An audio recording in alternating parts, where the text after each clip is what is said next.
Dayag ang pagdaghan sa mga plantito o plantita sukad nagsugod ang pandemya. Adunay gihimong habi kini o baka pastime aron lang di maburyong sud sa balay samtang naka-lockdown. Wa damha nga pipila kanila ang nahimong kining panginabuhian hangtod karon. Usa na nini si Udom Nakinis, usa ka bonsai enthusiast nga migamit sa iyang oras aron tun-an ang pamaagi sa pagbonsai. Tungod sa iyang pagkaporsigido, inanay na niyang napalambo ang iyang skill sa pagbonsai. Karong buntaga, andam na siyang mapaambit sa iyang kahibaw. Kabahin nini dinilang sa GMA Regional TV Live. Habi lang niya kini mga kapuso ang pagbonsai apan karon mahimong sideline na sa upang inabuhian makauban nato Udom Nakinis. Mayong buntag Sir Dom, welcome sa GMA Regional TV Live. Paki-greet sa ato mga kapuso viewers. Sir Nico, may buntag sir, may buntag po sa mga kapuso viewers, sa tanan nga nito dyan, may buntag na tanan. Sir Udom, hisgutan nato kining imong passion labi na rong panahon sa pandemya, bonsai.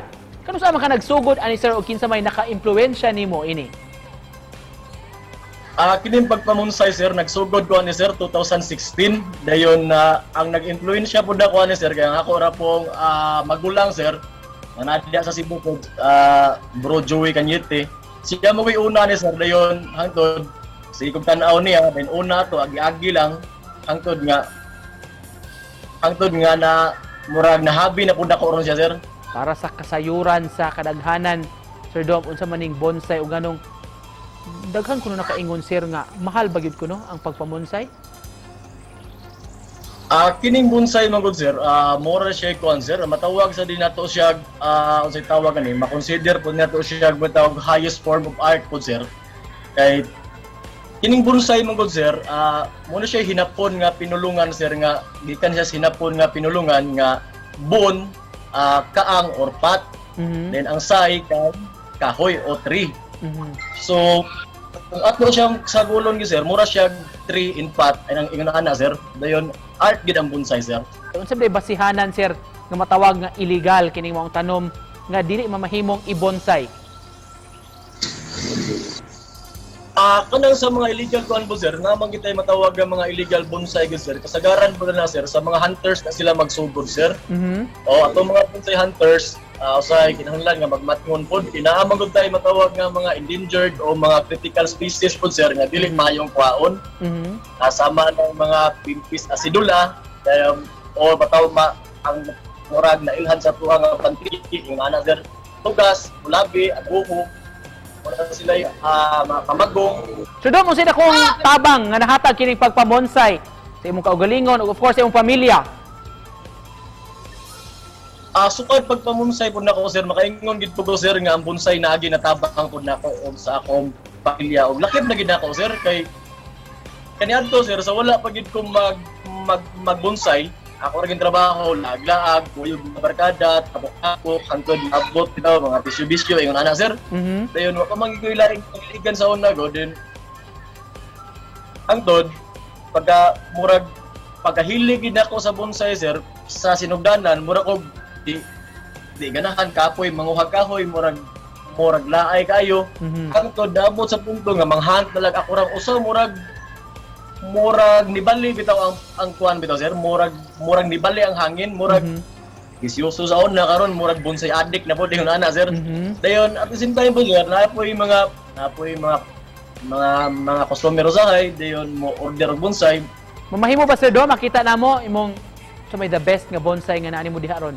Nakoy na bit dring bonsai sir kay naara man gud ko diri sa mong silingan gud kay walay signal ang mga sir kini ra gyud akong bit ko zero. Kani siya sir ganun kuan niya nga bonsai pod kay nagsugod gini siya og barbecue stick sir at gamay gid kay ni siya sa tanan sir. Tanan niya kini hantod gitanom nako siya dayon karon na sir wala pa lang gid ako siya gisaka gilubong ni nako siya og Buddha sir na siya Buddha. Unsa may sikreto Sir Dom sa paghimo og maayo kayong kalidad o inindot kay itsura nga bonsai? Una gyud sir kinahanglan taas ta og pasensya sa atong tanom gid po sir kay wala man gyud bonsai nga nagtanom nimo ron inig kaugma pwede na siya kanang murag finish na. So taas ta pasensya lang sir kuan lang gid sad kanang atiman sa tanom, termini mo bubuan, kamot mo ugana. Kung ting-init 2 to 3 times a day kung mag-bis sir dayon. Ang fertilizer po sir pinaka-importante gid pod. In closing lang, isip pa na post ani atong conversation, mensahe ni mo sir sa atong mga kapuso nga nagtan-aw karong buntaga ug basig gusto sab ka mulakbit karon taon mo imbitar kanila sir ba nga i-check sad inyong mga produkto, ang inyong mga ginama sa inyong social media page. Sa ganahan po nga mo bisita sa atong page. Kimkay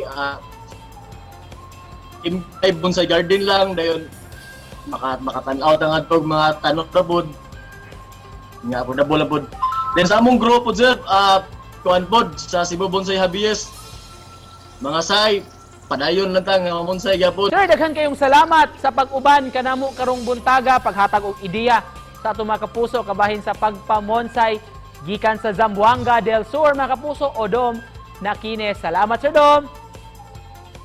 Sir Nico, salamat po. Salamat Jamie. Kapuso. Thank you sir.